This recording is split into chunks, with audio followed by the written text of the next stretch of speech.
រឿងភេពីនិងត្រីធំកាលពីព្រេងនាយមានសត្វភេពីរនាក់បងប្អូនរស់នៅក្នុងបឹងដ៏ធំមួយភេទាំងពីរនេះពួកគេចាប់ត្រីខ្លាំងណាស់ប៉ុន្តែពួកគេមានចរិតម្យ៉ាងគឺចិត្តចង្អៀតនិងមិនចេះយោគយល់គ្នាថ្ងៃមួយភេទាំងពីរបានសហការគ្នាដេញចាប់ត្រីឌៀបដ៏ធំមួយត្រីនោះមានសាច់ច្រើននិងគួរឲ្យចង់ហូបណាស់ប៉ុន្តែនៅពេលចាប់បានហើយបញ្ហាក៏កើតឡើងបងភេនិយាយថាខ្ញុំជាអ្នកឃើញមុនដូច្នេះក្បាលត្រីនិងពាក់កណ្ដាលខ្លួនត្រូវជារបស់ខ្ញុំភេប្អូនតបវិញថាទេខ្ញុំជាអ្នកហែលទៅស្ទាក់ពីមុខបាន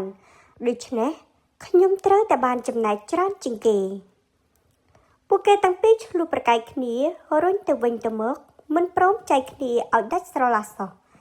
សំឡេងឆ្លោះគ្នានេះបានលឺទៅដល់សត្វកញ្ជ្រោងដ៏ឆ្លាតម្នាក់ដែលកំពុងដើររកចំណីនៅក្បែរនោះកញ្ជ្រោងក៏បានដើរមកហើយធ្វើពុតជាសួរដោយដឹងក្តីណែមិត្តភ័ក្តិទាំងពីរមានរឿងអ្វីនឹងឲ្យខ្ញុំជួយដោះស្រាយឲ្យទេភ័ក្តិទាំងពីរត្រេកអរណាស់ក៏សូមឲ្យកញ្ជ្រោងជួយចែកត្រីនោះជាពីរចំណែកឲ្យស្មើកញ្ជ្រោងញញឹមរួចក៏និយាយថាស្រួលណាស់ដើម្បីយុត្តិធម៌ខ្ញុំនឹងកាត់ក្បាលត្រីឲ្យភេបងនិងកាត់កន្ទុយឲ្យភេប្អូននិយាយរួច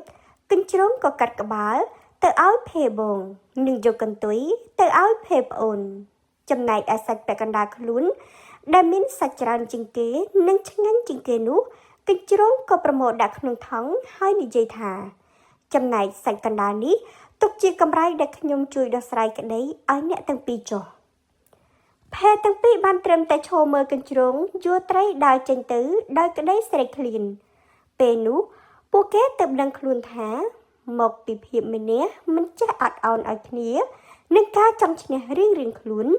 ទើបធ្វើឲ្យបាត់បង់ផលប្រយោជន៍ទាំងអស់បែបនេះអត្ថន័យនៅក្នុងរឿងនេះគឺការសាមគ្គីគ្នាការឆ្លោះប្រកែកគ្នារមែងអនាំនឹងការបាត់បង់ការចេះអត់ឱនបើភេទទាំងពីរចេះយោគយល់និងចែករំលែកគ្នាដោយក្តីស្រឡាញ់ពួកគេច្បាស់ជាបានឆ្អែតទាំងពីរនាក់ជាមិនខានកុំឲ្យអ្នកដទៃឆ្លៀតឱកាសនៅពេលយើងឆ្លោះគ្នាវានឹងបង្កើតឱកាសឲ្យអ្នកក្រៅមកកេងចំណេញពីយើង